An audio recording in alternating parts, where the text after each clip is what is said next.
సత్యాగ్రహంలో దండి బీచ్లో ఓ 10 ఏళ్ల పిల్లాడు గాంధీజీ చేతికర్ర పట్టుకొని నడిపిస్తున్న చిత్రం దేశ విదేశాల్లోనూ చాలా ప్రత్యేకం. చిత్రంలోని అప్పటి ఆ పిల్లాడి పేరు కానూ రామ్దాస్ గాంధీ. ఇప్పుడు 96 ఏళ్ళు. మహాత్ముడి మనవడు. గాంధీకి అత్యంత సన్నిహితులు.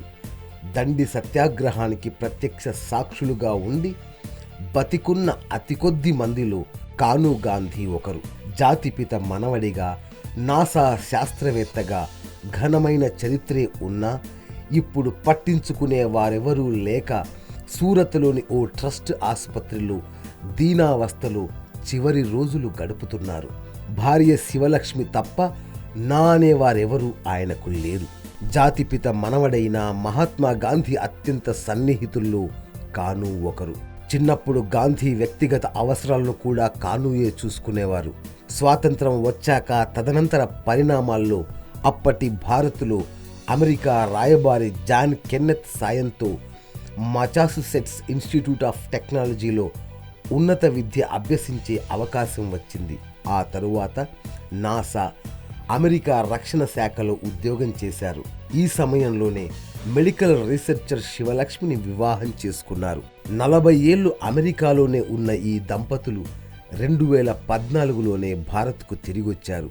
ఇక్కడ సొంత గూడు లేకపోవడంతో కొన్ని రోజులు ఆశ్రమాల్లో, సత్రాల్లో గడిపారు.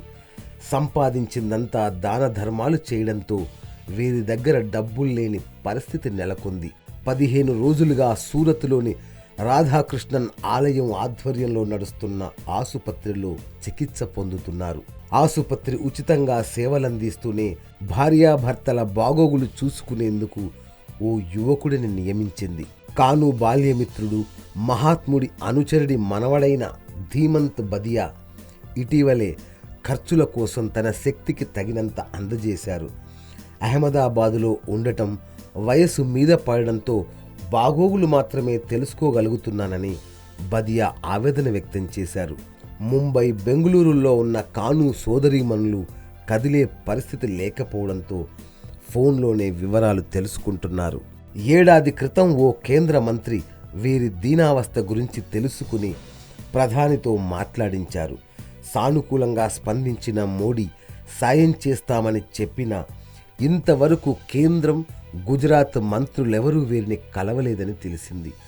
అక్టోబర్ 22న కానూకు తీవ్రమైన గుండె నొప్పి వల్ల పక్షవాతం వచ్చి ఎడమవైపు శరీరం పనిచేయడం లేదు. దీంతో ఆయన మంచానికి పరిమితమయ్యారు. వెంటిలేటర్ పైనే ఉన్నారు.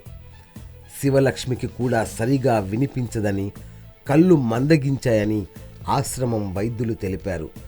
మహాత్ముడు స్థాపించిన సబర్మతి ఆశ్రమానికి కోట్ల రూపాయల నిధులిస్తున్న ప్రభుత్వం జాతిపిత సిద్ధాంతాలకు, వారి కుటుంబ సభ్యులకు కనీస గౌరవం చూపట్లేదని బదియా ఆవేదన వ్యక్తం చేశారు.